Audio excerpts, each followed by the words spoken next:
Okay, we're going to do some stuff on calculated potentials. This is still the Monday lecture. The Wednesday lecture will come out probably Thursday. I'm getting called back up. So we're going to look at 2.3.4, which is potential of localized charge distributions. And the cool thing about potential we found was when we calculated that E dot dl allows us to get an answer that's not a vector. Now, if we can start with the electric field, dot that with the surface we're doing it over, and, excuse me, not the surface, over, the path we're taking. I've got to be careful there. It's not a surface, it's the path we're taking. Then we can calculate these potentials without having to do vectors. The vector part is kind of gone. Doesn't mean if it's in two, three dimensions, we got to take into account each dimension. But it allows a calculation to not have to deal with the vector nature as much and hopefully reduce the complexity a little bit. And that's what hopefully this section will get across somewhat. We'll see if it does. All right, so basically what I want to start out is, for potential of localized charge distribution, we know that the potential, oh, that's bad. Let me see if I can chunk that. Got that one chunked.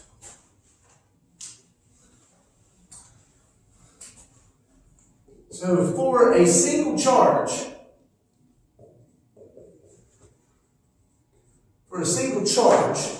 we know that the potential, V as a function of R distance away from that charge, is just 1 over 4 pi epsilon naught Q over R. Okay, that's it. There's no directional, it's a scalar, it's a magnitude. So anywhere at a certain distance R out from a point, so anywhere on a sphere, you could say from that point, a sphere of radius little r, whatever little r is, would be 1 meter, 1 centimeter, 1 nanometer. At that point, other things will come into play and this model breaks down. But it could be a millimeter, it could be a meter, it could be a kilometer.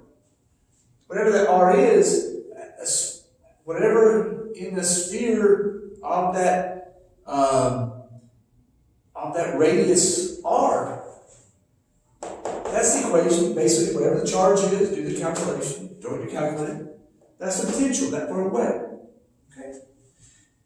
Now, but it says if that's for a point charge, what about if we had a collection of point charges? Because remember, it adds up. So for a collection of point charges, then we would have to say V as a function of R equals 1 over 4 pi epsilon naught. We're going to sum up the effect of all of these. And this would be where I is equals when N is where N is the number of point charges. Q sub I over R sub I. However far, whatever the charge is, and however far that charge is from the point of interest we're looking at. You just sum all those up. Now, say those point charges were in a continuous line, so for a continuous distribution, so they weren't just points in space, but like a line of charge or some squiggles of something like that. What we do is just, now we have to do a Riemann sum. Since it's continuous, the deltas are so small between them, we can do it differentially. So this Riemann sum now becomes an integral sum. V of R, 1 over 4 pi epsilon naught, integral 1 over R, because basically, and that comes out, dq. You want to see how this q changes. Now they use a little script R, and basically they're just saying that script R is, it's not exactly how far it is, and that would go back into there. We did this, I think earlier, we talked about why they use a script there.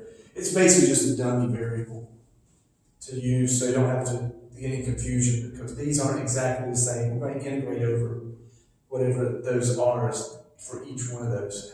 And Q would have a function of R there. Now that would be for like a line distribution, a distribution of it. For a volume of charge,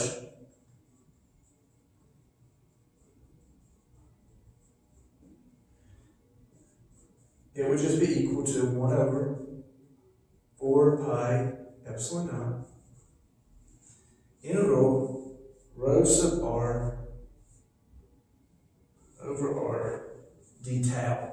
And this is over the volume, and this is the charge distribution over that volume. Okay. Now, they basically show how this in the book looks real similar to an electrical thing for electric field over a volume. But where I want to go with this, the potential, so for line charges, V would be equal to 1 over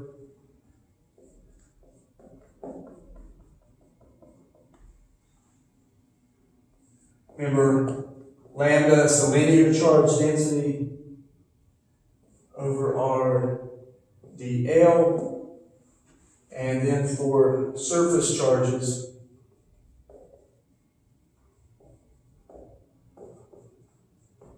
one over 4 pi epsilon naught integral sigma. That's getting really fast. Sigma R over this R dummy variable dA, where this is just the area. I can use prime, but this is over a length, this is over an area of surface. Okay? And so basically, remember, only valid, and this is what we talked about last time. This is only valid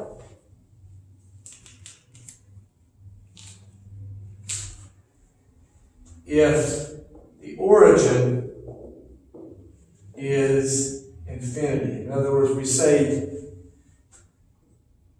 V of R equals 0 at R equals infinity. These are only valid then. Because remember, we can say it's from any place we want it to. It's like this gives us our sea level, our above ground level, gives us our 0 reference point. Okay. So they do an example. They use find a potential of a uniformly charged sphere of some radius. So they did example 2.7. Now they're going to do it using equation 230. And using equation 230 is one of these here. And it's a surface, so we're going to end up doing this over a surface charge. Okay? So this is example 2.8. So potential of uniformly charged sphere of radius big R. Big R. Okay. So what we want to do is we basically want to look at it as this is in spherical coordinates. So you're like OMG, but yeah, we gotta do spherical. So we're going to integrate a patch on there. And that patch, the way we're going to define that is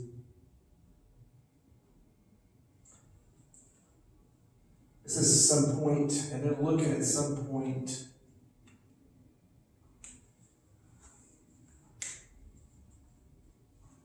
and go up here. go the patch to here. And they call that script R, so I'm just going to call it that R. Here, that patch, that's on the surface of that sphere. And all the way up here, we're going to call that Z. And then that angle there is going to be their theta. They're using theta prime. Now, how are we going to find what that R is there? Well, you notice included angle, you know the two sides, big R and Z. Use law of cosines. Now, you hate it, but that means that R squared would be equal to capital R squared plus Z squared.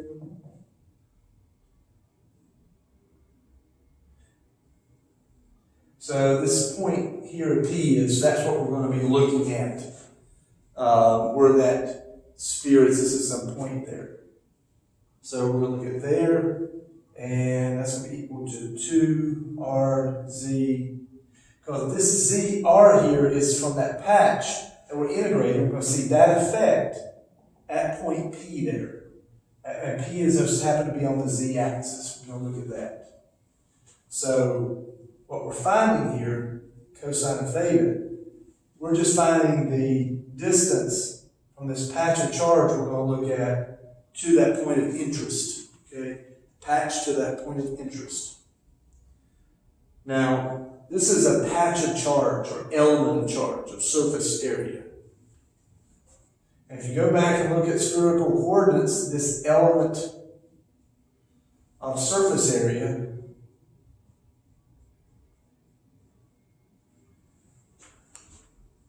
and this element of surface area is going to be equal to what? And just to let you know, this is the one we're going to be looking at since it's surface charges.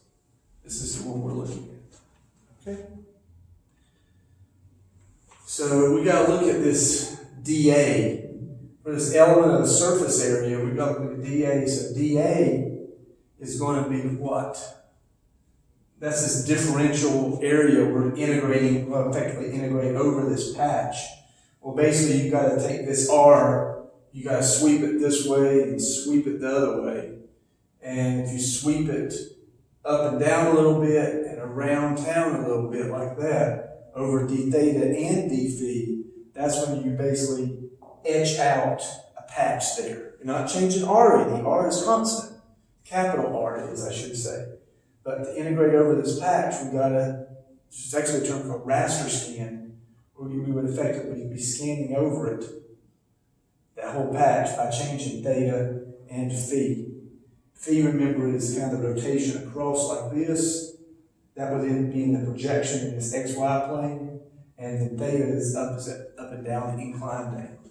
Okay, so dA is going to be capital R squared sine of theta d theta d phi. You're like, OMG, we got to do all this. Yeah, we got to put this into there. So let's put that in there and see what we get. Well, if we do that, we put this to the other side, so we get 4 pi epsilon naught b sub r, and that's going to be equal to, let's see, move this r squared sine of theta d theta d phi, make that theta. And I got to put my sigma out here because that's this charge. I'm just not getting good at that right now. The sigma there, that's our surface charge density. That's how dense that charge is over it. So that comes from right here. Now all this is going to have to be over. And we're going to integrate this. Whatever R is. And that R there, and we said earlier, well, that's R squared equals this. R equals, and that's that distance on this patch. That's what we're integrating over, that distance there. All of this to the square root. And that's going to have to go in the denominator. It's going to take that place. We're just taking the square root of this and sticking it right there. going to be the square root of r squared plus z squared plus 2rz cosine theta. Okay. And there's that.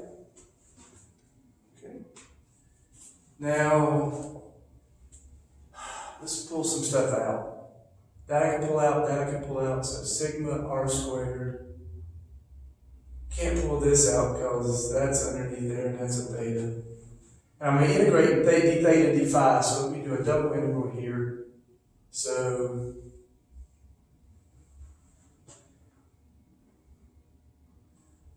if I do a double integral, okay, so let's do 0 to 2 pi, because these patches go all the way around. They go all the way around the sphere. So that goes from 0 to 2 pi, and theta goes from 0 to pi. So I'm going to make this then, I pull the r squared, pull that out. Sine of theta, d theta, actually, let's do it like this, d phi. I think that's mathematically correct. Okay. So let's do the outer ones. There's no, under this sine theta, I about forgot the denominator. The square root of r squared plus z squared plus 2rz cosine theta. So this d phi has no dependence in here. So that just goes from 0 to 2 pi because it goes all the way around. I can just pull 2 pi out. And then I get 4 pi epsilon naught.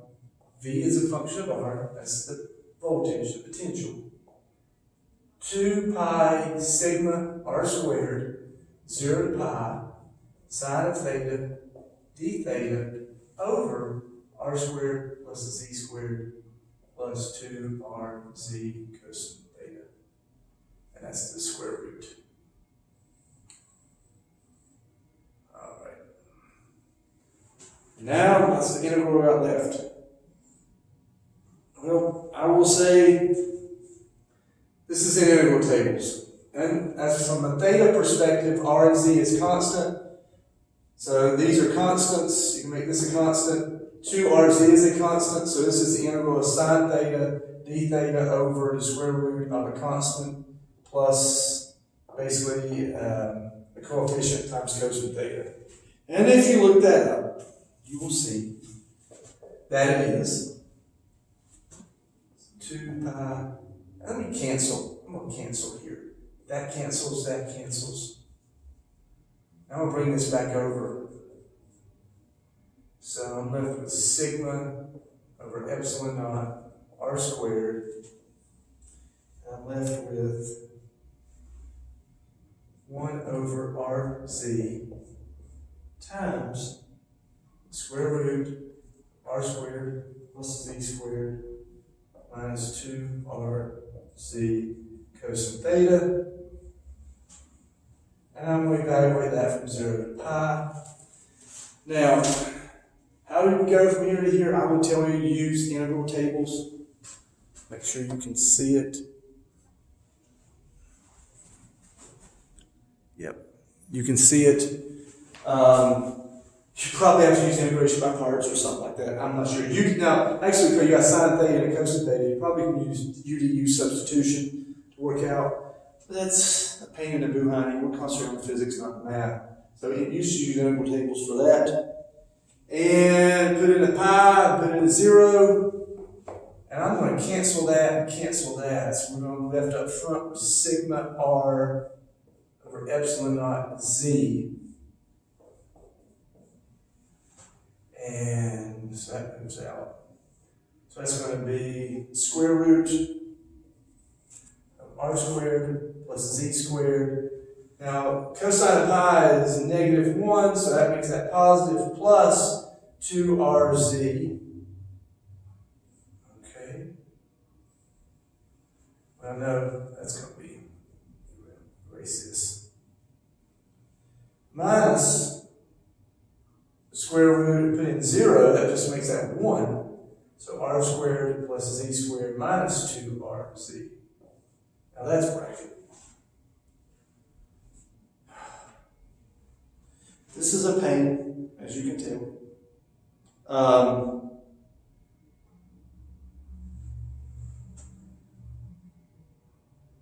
You can do some math, and you can get rid of the R sub z's there. And basically, they go through some stuff. And so for points inside and outside the sphere, they get an answer. And they go through and work the rest. I'll let you do that. This is really the answer. This is for all R of importance is R less than Z and R greater than Z. So there's going to be different answers for each for those. Okay. And you go through the book for the rest of it. All right. That is section 2.3.4. We're not going to do 2.3.5, but next I want to look at work and energy in electrostatics. The work it takes to move a charge. So let me erase this.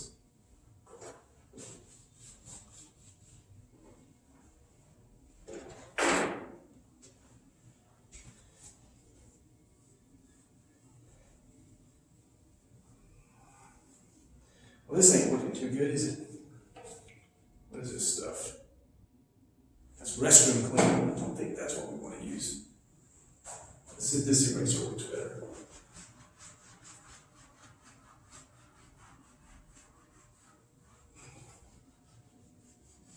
Well, it works better than what we had. If I was at the barn, I'd just use acetone, but I might get mad at me if I put acetone on these.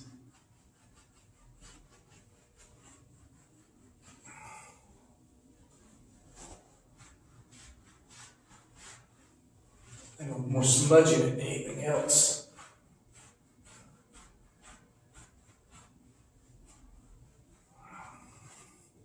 We'll do the best we can, right? Alright, 2.4. I'll use black so hopefully you can see that. Let me move this around a little bit.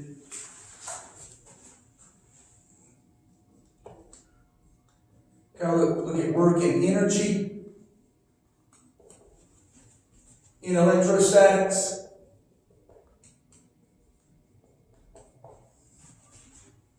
And 2.4.1 is the work it takes to move a charge. Work it takes to move a charge. Now, if you remember work,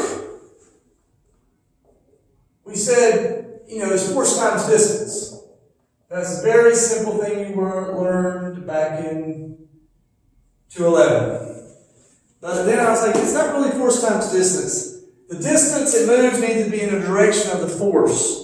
Because if the distance you move is not in the direction of the force did no work. If I'm carrying something, I'm carrying this very heavy bottle of foaming acid restroom cleaner. I didn't know we needed foaming acid in the restroom. I guess we do with stuff in there. But if I'm pushing up and I walk this way, like Aerosmith, walk this way. No, it's walking that way, that direction. Okay?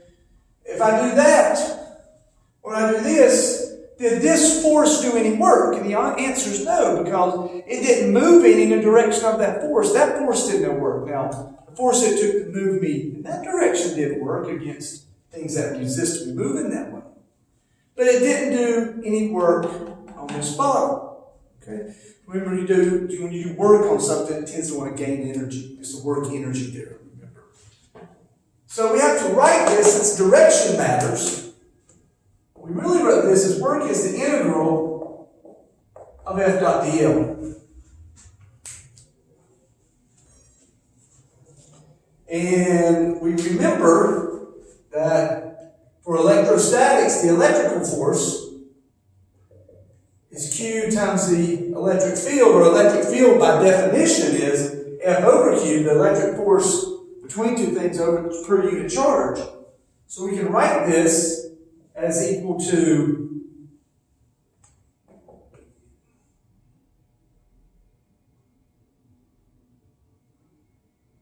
And I'm going to do this over 2 points, A to B. And E dot DL, Q out front. Now the book puts a negative here.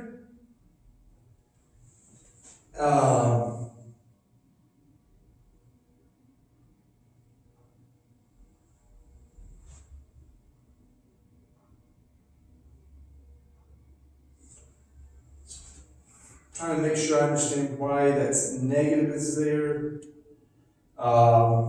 It's got to be with the direction of the work, because if you're doing work, I'll come back to you on that. I don't really have a good answer. I think it's in the direction you're applying the force, and direction and how much work it's done. If you get closer to something, you probably lose potential. That is something involved with that. I'm sorry, I'll try to get a better answer for you next time. There's a negative here, and no, I think that must be a typo, because the next one they say that's equal to, and this is over A to B. The book then says on the next one this is BQ, and no, I'm wrong. Because what's the relationship now between electric field and potential? What's the electric field and potential? Well, E dot DL would be the voltage. This would be minus Q. Remember that was minus there. Be minus. This is equal to delta V, or the change in voltage. This would be DL, this would be dV, and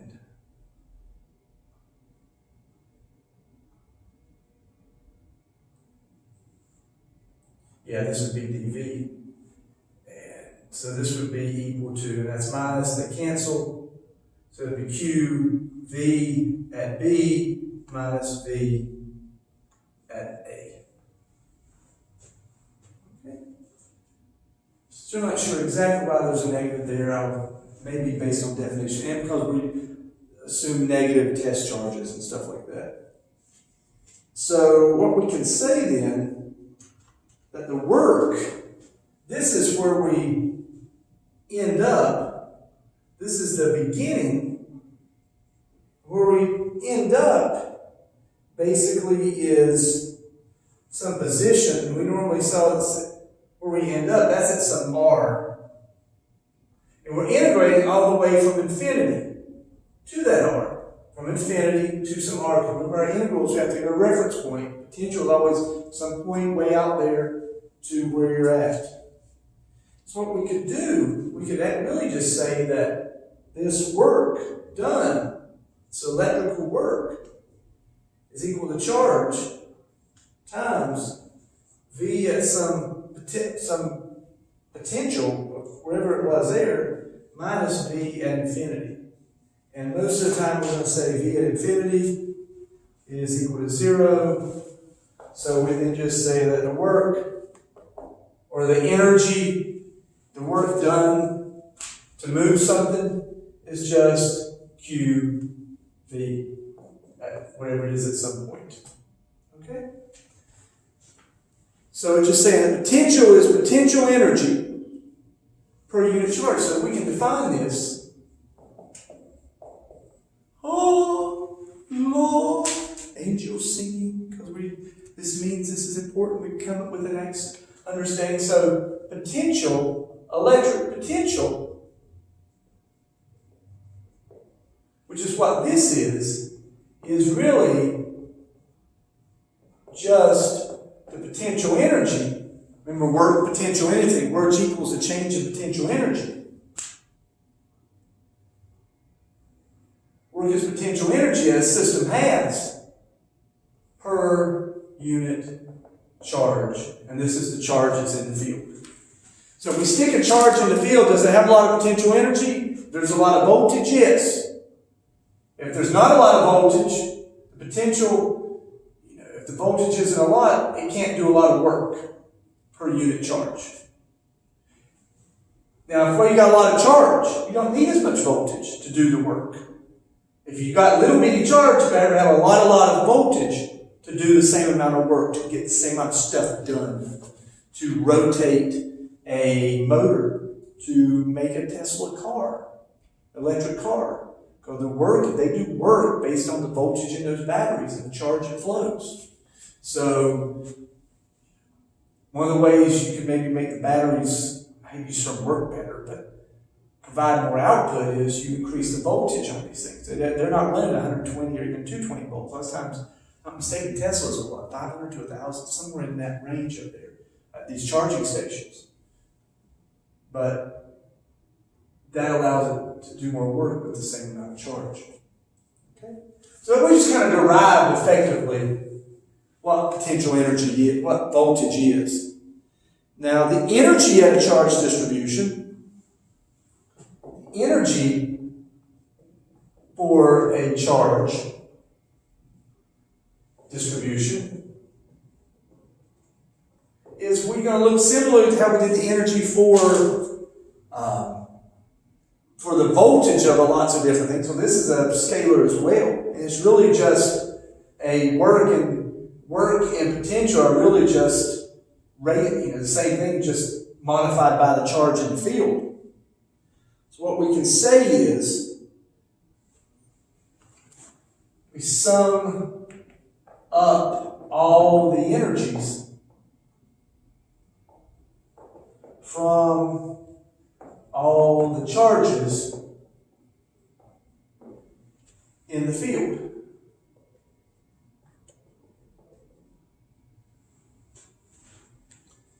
Now, we're just summing these up. You look at pairs of charge. So you look at pairs of charge. Because that's the energy in the field. They get their energy from a charge acting on each other. Because they're looking at pairs, you're not looking at every charge there. And the book goes through some of the mathematics of it. What I will just say is, since they're still looking at pairs, there's pairs, not oranges, but pairs. The work that you get, which is the potential energy from this, is equal to, that's why we have the 1/2 there, because we're looking at pairs. It's going to be the sum, basically, for I equals 1 to the n, we're summing up all those pairs. Q sub I, V, R sub I.